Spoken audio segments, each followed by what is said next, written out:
حضور نبی اکرم صلی اللہ علیہ وسلم کی بارگاہ میں حضرت عبداللہ ابن عباس راوی ہیں فرماتے ہیں کہ ایک شخص نے دریافت کیا کہ یا رسول اللہ صلی اللہ علیہ وسلم کون سا عمل اللہ کے نزدیک محبوب ترین عمل میں شمار ہوتا ہے، سب سے اچھا عمل جو اللہ کی نگاہوں میں اچھا عمل ہے؟ تو آپ صلی اللہ علیہ وسلم نے ارشاد فرمایا الحال المرتحل، قال الحال المرتحل، کہ حال مرتحل کا عمل جو ہے یہ سب سے اچھا عمل ہے۔ تو صحابہ نے عرض کیا کہ یا رسول اللہ صلی اللہ علیہ وسلم یہ حال مرتحل کیا ہے، ہمیں اس کی سمجھ نہیں ہے۔ تو محبوب خدا نے ارشاد فرمایا کہ وہ شخص جو قرآن شریف کو شروع سے آخر تک پڑھتا ہے اور جیسے ہی ختم ہوتا ہے پھر دوبارہ اس قرآن مجید کی تلاوت کا آغاز کر دیتا ہے، یہ ہے حال مرتحل۔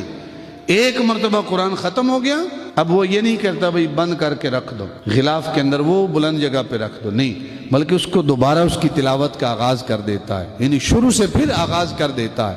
جو ہی قرآن ختم ہوتا ہے پھر شروع سے دوبارہ آغاز کر دیتا ہے، یہ حال مرتحل ہے۔ اور محبوب خدا ارشاد فرماتے ہیں کہ یہ وہ عمل ہے جو اللہ کی نگاہوں میں بڑا پسندیدہ عمل ہے۔ آج ہمارا قرآن کی تلاوت کے ساتھ کتنا تعلق ہے، افسوس کے ساتھ کہہ رہا ہوں کہ ہم نے غلاف میں بند کر کے وہ بلند مقام پہ رکھ دیا کہ تیرا مقام بہت اونچا ہے، ہماری زندگیوں میں تیرا کوئی سروکار نہیں۔ صبح مسجد میں اگر قرآن رکھا ہو تو ہم پیٹ نہیں کرتے قرآن کی طرف، کانڈ نہ کر دے، کیا کرتے ہیں کہ الٹے پاؤں مسجد سے نکلتے ہیں، قرآن نال کانڈ نہ ہوئے، بظاہر عملاً اتھے تیسی کانڈ نہیں کر دیں، لیکن جدو گھر جانے ہیں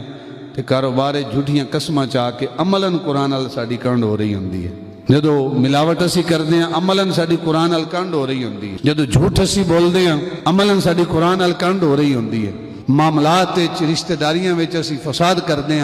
رشتہ داراں نال قطع تعلق ہی کر دیں، عملاً قرآن نال ساڑی کانڈ ہوندی ہے۔ تو ایک قرآن تے عمل